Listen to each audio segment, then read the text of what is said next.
Hello. ഇന്നത്തെ ഹലോന് ചെറിയ വിഷമാണ് കേട്ടോ. കോളേജ് അവധിക്ക് വന്നിട്ട് എൻ്റെ മോന് തിരിച്ചു പോകാൻ സമയമായി. അതാണ് റൂമൊക്കെ വലിച്ചു വാരി ഇട്ടിരിക്കുകയാണ്. 2 മാസം ആയില്ലേ, സാധനങ്ങളൊക്കെ എന്നെ തപ്പിപ്പിടിച്ചെടുക്കണം. പാക്കിംഗ് ഒക്കെ നടന്നുകൊണ്ടിരിക്കുകയാണ്. ഈ 2 മാസം എങ്ങനെ എവിടെ പോയി എന്നുള്ള കാര്യം ശരിക്കും പറഞ്ഞാൽ അറിഞ്ഞില്ല കേട്ടോ. അവൻ അവധിക്ക് വന്നത് മാത്രമേ എനിക്കിപ്പോഴും ഓർക്കാൻ പറ്റുള്ളൂ. പോകാനുള്ള സമയമായി, 2 മാസം കഴിഞ്ഞു. അവൻ്റെ ഫ്രണ്ട്സിനൊക്കെ ഇഷ്ടപ്പെട്ട സാധനങ്ങളൊക്കെ ഉണ്ടാക്കി പാക്ക് ചെയ്ത് കൊടുക്കുകയാണ് കൊണ്ടുപോകാൻ വേണ്ടിയിട്ട്. അപ്പോൾ എനിക്ക് കുഞ്ഞു കുട്ടികളുള്ള എല്ലാ അച്ഛനമ്മമാരോടും പറയാൻ ഒരു കാര്യമുണ്ട്. എല്ലാവർക്കും അറിയുന്ന കാര്യങ്ങൾ തന്നെയാണ്, പക്ഷേ എന്നാൽ പോലും ഞാൻ പറയണമെന്ന് വെച്ച് കഴിഞ്ഞാൽ നമ്മൾക്ക് കിട്ടുന്ന ഓരോ നിമിഷങ്ങളും, പിള്ളേരോടൊപ്പം സ്പെൻഡ് ചെയ്യാൻ കിട്ടുന്ന ഓരോ മൊമെൻറ്റ്സും നമ്മൾ മിസ് ചെയ്യരുത്. കഴിയുന്ന അത്രയും സമയം നമ്മളെ കൊച്ചു കുട്ടികളോടൊപ്പം നമ്മൾ സ്പെൻഡ് ചെയ്യുക. കാരണം ഇന്ന് നമ്മളുടെ കൈ പിടിച്ച് നടക്കുന്ന കുഞ്ഞു കുട്ടികൾ എപ്പോഴാണ് കൂട്ടുകാരായി നമ്മളുടെ തോളിൽ കൈയിട്ട് നടക്കുക എന്ന് നമുക്ക് ആ സമയം എത്ര പെട്ടെന്നാണ് വരാൻ പാടുന്നത് നമ്മൾ അറിയ പോലും ഇല്ല. അവരുടെ ബാക്കി എല്ലാ കാര്യങ്ങളും കഴിഞ്ഞതിന് ശേഷം നമുക്ക് അവരോടൊപ്പം ഇരിക്കാമെന്ന് വിചാരിച്ചു കഴിഞ്ഞാൽ നമുക്ക് ഒരിക്കലും സമയം കിട്ടില്ല.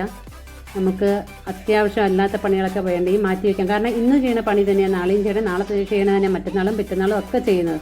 അപ്പോൾ ജോലികൾ ഒരിക്കലും തീരില്ല, പണികൾ ഒരിക്കലും തീരില്ല. അതൊക്കെ ഇങ്ങനെ വന്നുകൊണ്ടിരിക്കും. അത് റെപ്പറ്റേറ്റീവാണ്. പക്ഷേ പിള്ളേരോടൊപ്പം ഉള്ള ആ ബാല്യം ഉണ്ടല്ലോ, അവരുടെ ചൈൽഡ്ഹുഡ് സമയം, അത് ഒരിക്കലും നമുക്ക് തിരിച്ചു കിട്ടാൻ പോകുന്നില്ല. അത് റെപ്പറ്റേറ്റീവ് അല്ല, അത് എല്ലാ നിമിഷവും പുതിയ നിമിഷങ്ങളാണ്.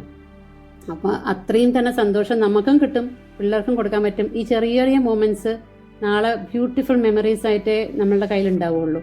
വേറെ ഒന്നും കയ്യിൽ നിൽക്കില്ലല്ലോ. അപ്പോൾ നമ്മളുടെ പിള്ളേരില്ലേ, ഇന്ന് അവർ ചെറുതായിരിക്കുമ്പോൾ അവരുടെ ലോകം നമ്മളല്ലേ. പക്ഷെ അവർ വലുതാവും തോറും അവരുടെ ലോകവും അവരോടൊപ്പം തന്നെ വലുതാവുകയാണ്. പുതിയ കൂട്ടുകാർ, പഠിത്തം, ജോലി, പുതിയ ബന്ധങ്ങൾ, ഡ്യൂട്ടീസ്, റെസ്പോൺസിബിലിറ്റീസ്, അങ്ങനെ പലതും. അപ്പോൾ ഇതെല്ലാം അവർ ഫുൾഫിൽ ചെയ്ത് വരുമ്പോഴേക്കും അവർക്ക് തോന്നിയാൽ പോലും, അല്ലെങ്കിൽ അവർ ആഗ്രഹിച്ചാൽ പോലും ചിലപ്പോൾ നമ്മളോടൊപ്പം അവർക്ക് അത്രയും സമയം പിന്നെ അവർക്ക് സ്പെൻഡ് ചെയ്യാൻ കിട്ടിയെന്ന് വരില്ല.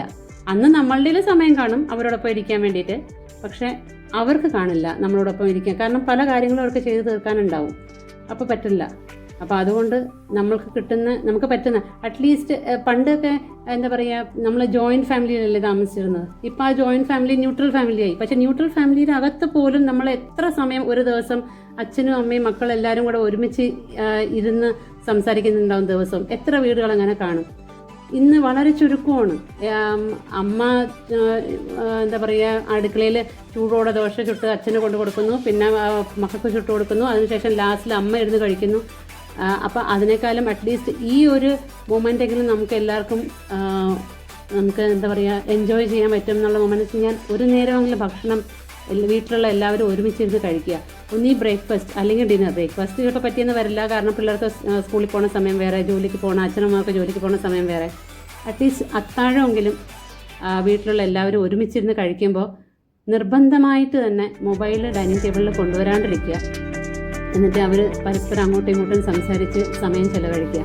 അറ്റ്ലീസ്റ്റ് ഇത്രയെങ്കിലും നമുക്ക് ചെയ്യാൻ കഴിയണം. ബാക്കിയെല്ലാം നമുക്ക് എല്ലാവർക്കും പോസിബിൾ ആയെന്ന് വരില്ല.